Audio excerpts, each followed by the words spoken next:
das quais, já tendo enfrentado todos os recursos da medicina e tendo apresentado um quadro realmente resistente aos tratamentos convencionais. Tem uma foto que mostra a materialização do espírito Carlos Augusto. Era um jovem, um adolescente, que morreu vítima de um desabamento do cinema Rinque, na cidade de Campinas, no estado de São Paulo, no dia 16 de setembro de 1951. Ele, através de Peixotinho, materializou-se da forma como pode ser vista na fotografia, e nós juntamos, inclusive, uma fotografia, a última fotografia tirada por esse menino, né, quando vivo, e as pessoas podem perfeitamente cotejar a fotografia com a aparição. Não é? Lógico que essas materializações não tinham a mesma concretude, digamos assim, das materializações de Sheila, de Zé Grosso, de Garcês, não é? Dos médicos e enfermeiros que se materializavam para realizar o tratamento nas pessoas. Eram materializações até pela própria condição dos espíritos, que eram espíritos despreparados para isso, eram materializações parciais, tanto que nós vemos sempre o rosto, ou às vezes os pés também, mas isto, as mãos, não é? Mas isto sempre envolto em camadas ectoplásmicas que sugerem realmente túnicas. Mas as fotos que nós vemos, elas são muito menores do que os fenômenos de que elas querem dar notícia. O próprio retrato de Sheila que nós temos é um retrato que foi obtido primitivamente exatamente por um desses espíritos pintores, não é? Era deixado um material na cabine, representado por um pedaço de papel qualquer, e quando não havia e eles queriam dar o retrato, eles improvisavam. Houve um retrato que foi pintado numa caixa de sapato, e nós temos, para a felicidade nossa, nós resgatamos o original de algum desses trabalhos que conservamos em nosso memorial, ou aliás, no Memorial de Peixotinho, lá na Fraternidade Espírita Francisco Peixoto Lins, Peixotinho, no Recife. Peixotinho dormia, Baby cuidava dos serviços da casa. A certa altura, ela assoma ao quarto e percebe sobre o peito do marido uma placa estranha com a inscrição: Médium em serviço, trabalha por Ferreira, que acaba de ter um AVC. Obediente, Baby suspende o que vinha fazendo, pega o evangelho e começa a fazer ambiente, para facilitar o trabalho da espiritualidade. Ferreira curou. Teria havido um transplante de células, fenômeno raríssimo, mas não singular, já que se registrou uma segunda ocorrência durante o mediunato de Peixoto.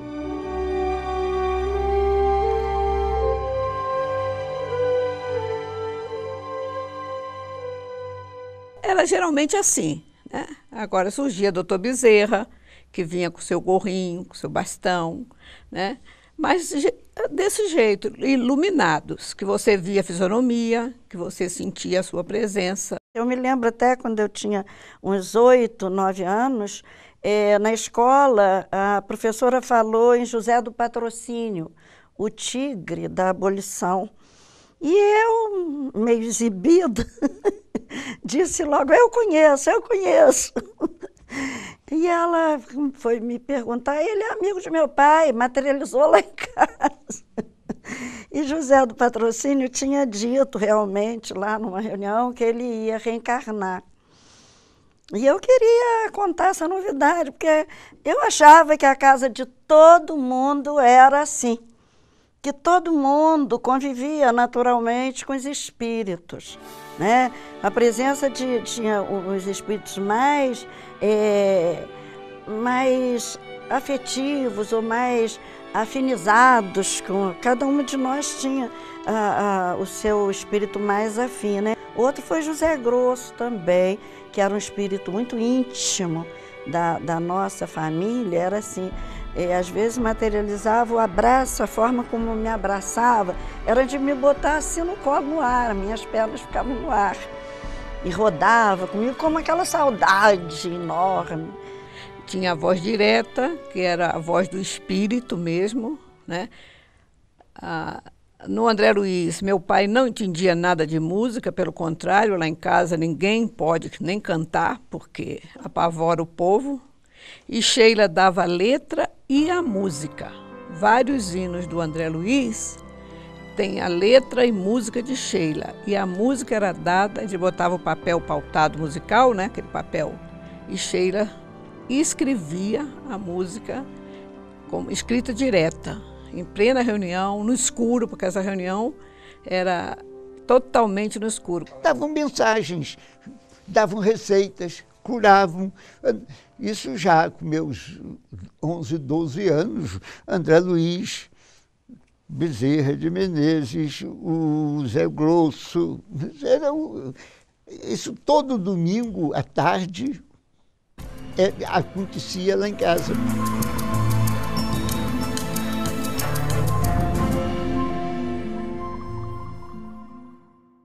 Uns não são tão conhecidos fora, mas dentro das cidades onde Peixotinho atuou, mediunicamente, são conhecidos. Nina Aroeira, que fora noiva do professor Clóvis Tavares, que foi um grande escritor espírita, um grande orador espírita. Fidelinho era quem desenhava.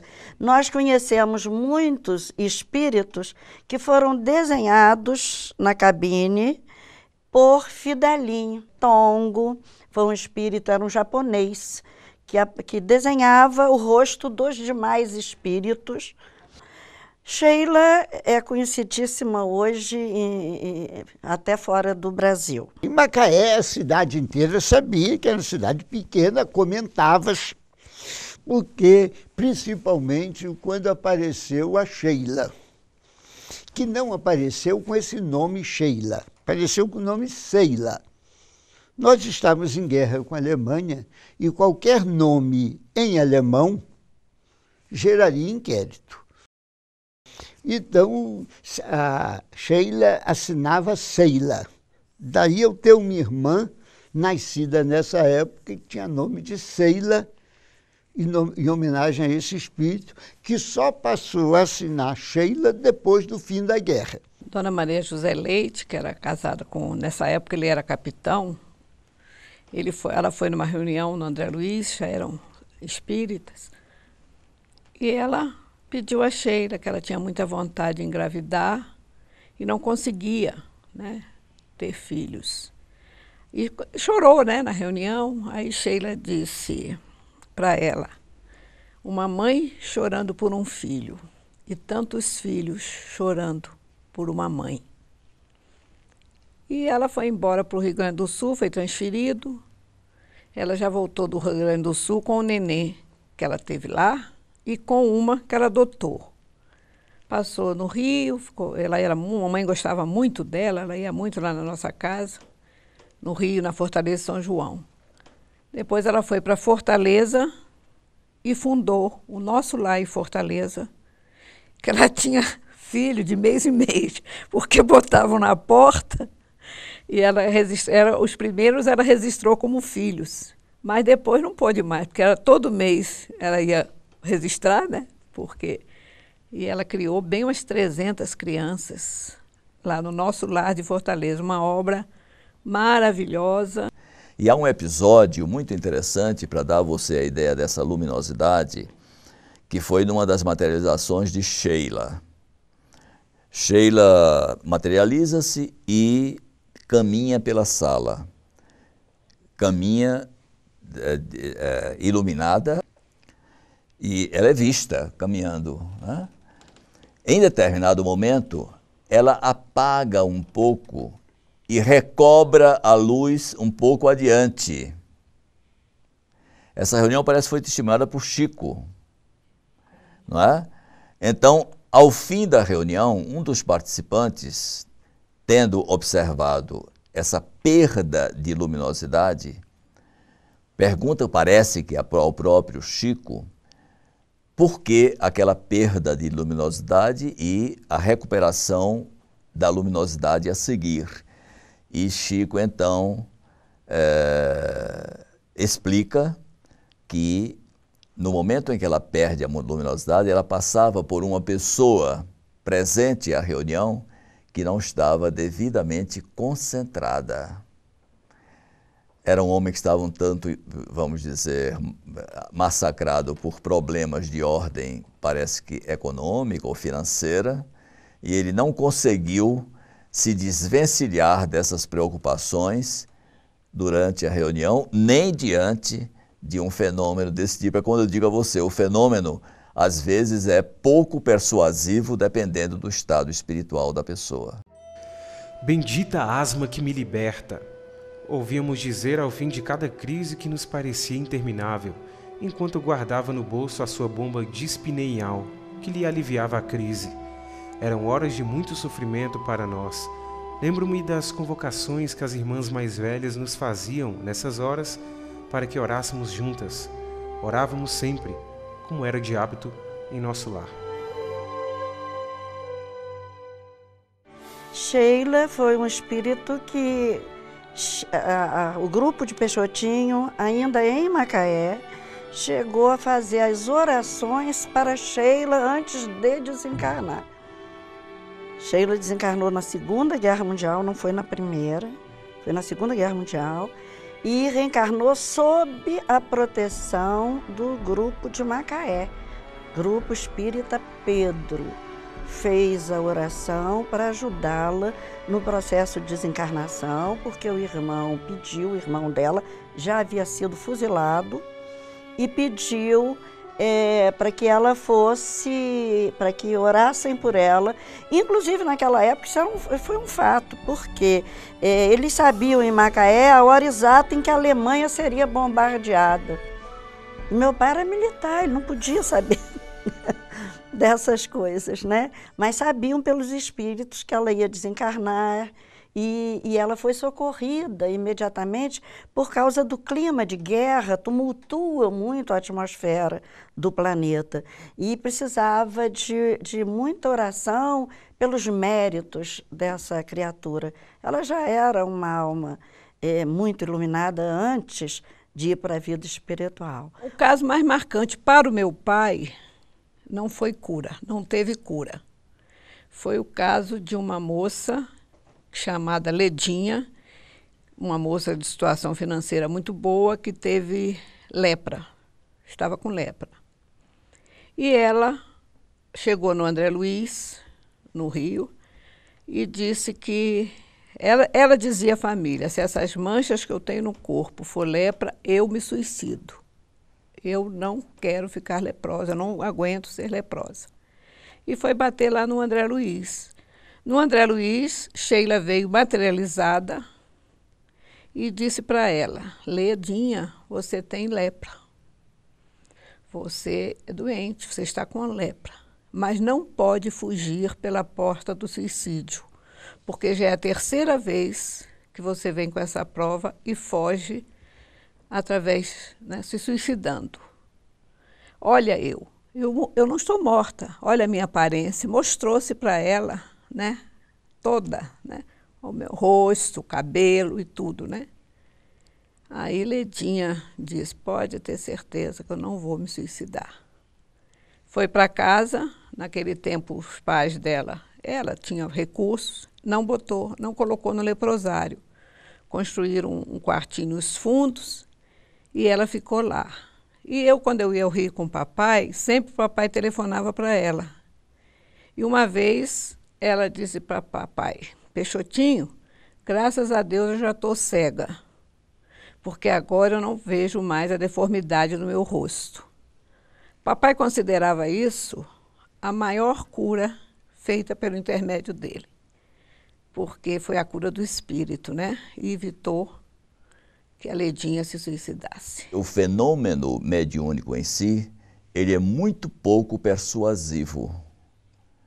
Qualquer pessoa poderá dizer que o respeitabilíssimo Chico Xavier, ainda que impactando as pessoas com a qualidade de sua comunicação, estaria, vamos dizer, mistificando, ou produzindo algo que fosse efetivamente dele e atribuindo a autoria desse texto a um espírito que estivesse ditando naquele momento para a sua psicografia aquela obra.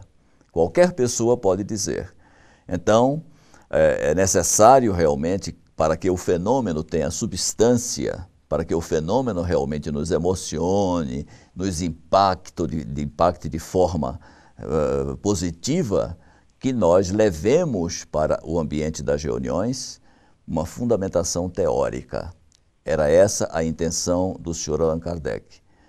Pelo fato de não serem persuasivos em si mesmos, eles não têm essa possibilidade de realizar a grande conversão. Aliás, se fenômeno pudesse converter, o número de cristãos nos momentos iniciais do cristianismo seria realmente muito maior do que foi.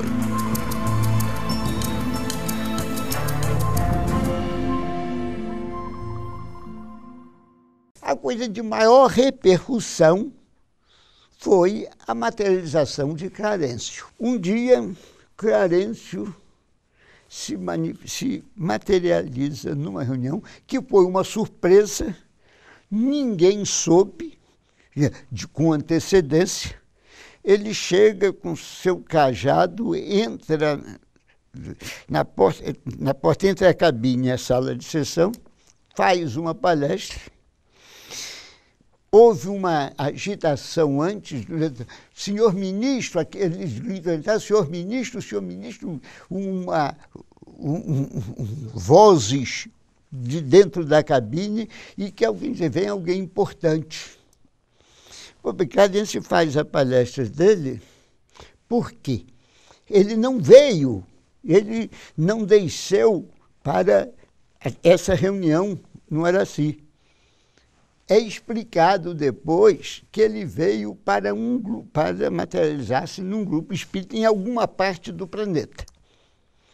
Mas o ambiente manda-se um destacamento espiritual precursor para saber se o ambiente comportava a presença de Clarencio.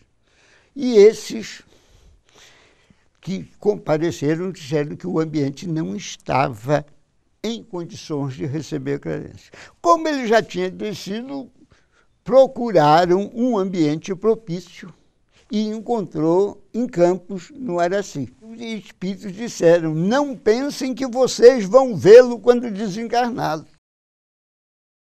Vocês estão vendo agora e não o verão depois de desencarnado. Isso aí é magnífico porque há pessoas que ainda vivem e que testemunharam esse fenômeno. O grupo foi surpreendido, como já aqui se disse, pela presença de Clarencio. Mas ele não se materializou de forma, vamos dizer, parcial. Ele se materializou totalmente. As pessoas, inclusive, se referem, eu tenho 2 relatos feitos por senhoras que conhecem bem, vamos dizer, as palavras que indicam os diversos adornos de uma né?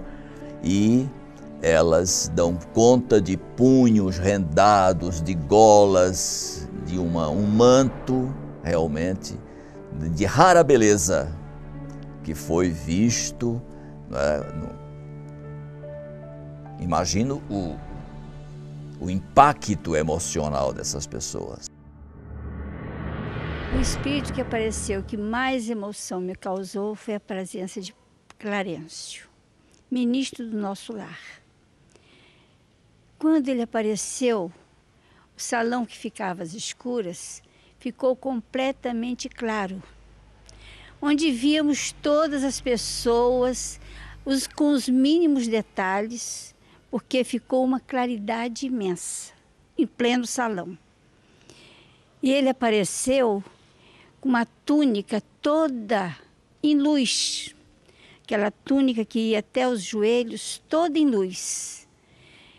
E com um cajado, também todo iluminado. Ele chegou na porta da cabine, avançou 3 passos para o salão e ali ele falou para todos nós. Foi uma coisa maravilhosa que até os espíritos, quando ele apareceu na cabine, antes de sair para o salão, ministro, Os espíritos que estavam ali diziam assim: ministro, ministro. Sheila, então, ministro, a sua presença aqui. Então foi uma coisa maravilhosa para todos nós. E Peixotinho foi aquele amigo que não temos nem palavras para explicar. Era um amigo que sempre que a gente conversava com Peixotinho, aprendia uma coisa diferente. Porque a palavra, a conversa dele sempre tinha uma coisa edificante que nos ensinava algo para a vida comum de todos nós.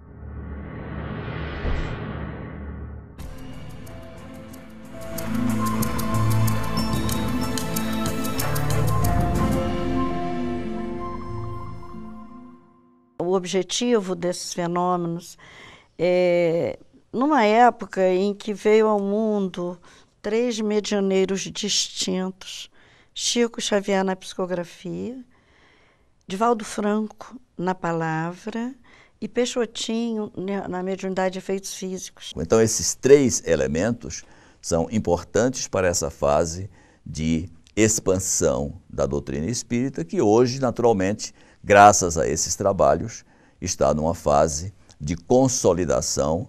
Eu não tenho dúvida nenhuma de que a experiência que se encontra nos domínios da mediunidade foi uma experiência vivenciada numa reunião de Peixotinho e também em Missionários da Luz. Eu, pessoalmente, eu que assisti a algumas reuniões, não tenho dúvida nenhuma.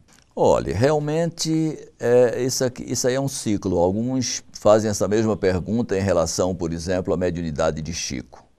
Será que nós teremos um outro médium, não é, que seja capaz de nos dar, em qualidade e em quantidade, a mesma contribuição que Chico Xavier ofereceu à doutrina espírita? Aí eu sempre respondo a essas pessoas: olhe, esses ciclos são ciclos tão fechados em si mesmos que quando eles cumprem o seu papel, eles se esgotam. Não é? Hoje em dia, deveremos estar mais empenhados, recebendo o contributo, a notícia desses fenômenos, em espiritualizar a matéria e não em materializar o espírito.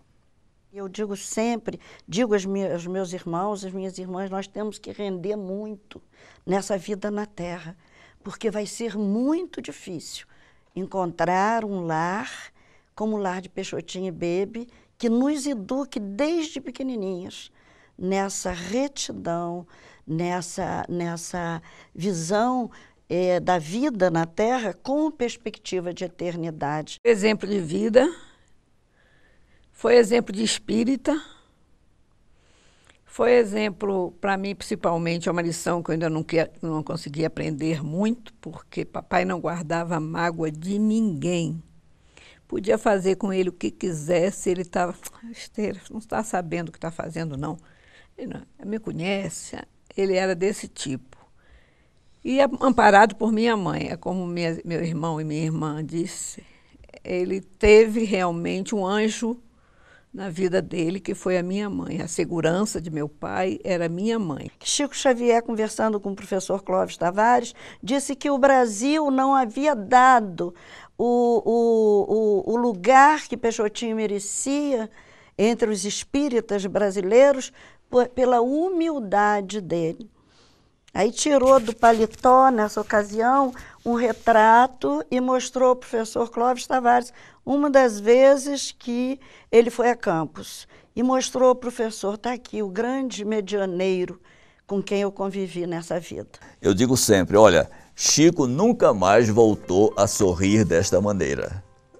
Exatamente numa oportunidade em que estava junto com o nosso Peixotinho. Ele, na verdade, tinha por Peixotinho um afeto de pai. Há um episódio muito interessante que nós mencionamos em nosso livro, eu chamo até de Chão de Flores, que foi um trajeto feito pelo grupo Peixotinho, Chico Xavier e outras pessoas que tinham viajado, inclusive do Rio, acompanhando o Peixotinho, para reuniões de materialização que houve lá com a presença de Chico. Durante esse trajeto, iam caindo flores pelo chão, né? E essa era a alegria que o nosso Chico experimentava com a presença de Peixotinho. Era esse otimismo que ele deixou para a gente, a certeza da doutrina, porque ele e minha mãe viveram intensamente a doutrina espírita na mais pureza que a doutrina exige, que nós ainda tentamos ser iguais, mas não conseguimos, porque é difícil. Basta dizer você que quando meu pai desencarnou, minha mãe pegou no colo, porque ele era muito franzino e estava muito tempo doente, e disse: o passarinho deixou a gaiola, vamos orar. Quer dizer, eu jamais teria essa coragem, essa confiança, essa fortaleza que a minha mãe, esse exemplo que a mãe deixou, né? Um dia, acordamos todos órfãos. Peixotinho, ele também, empreendera o voo definitivo.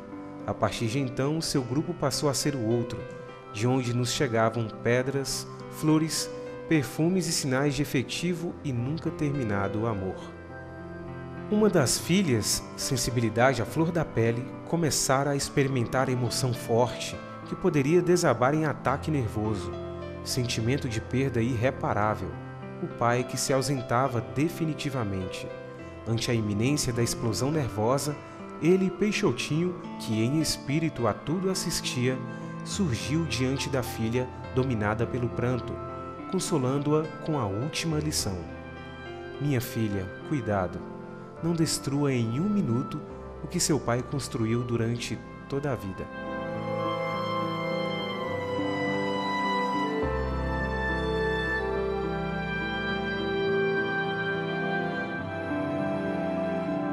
Peixotinho e Bebe são na minha vida o marco do meu caminho de retorno à casa do Pai. Sei que posso cair muitas vezes, mas que eles tenham a certeza que a semente que jogaram no meu coração germinou e futuramente será uma árvore frondosa, onde muitos pássaros cansados poderão se abrigar.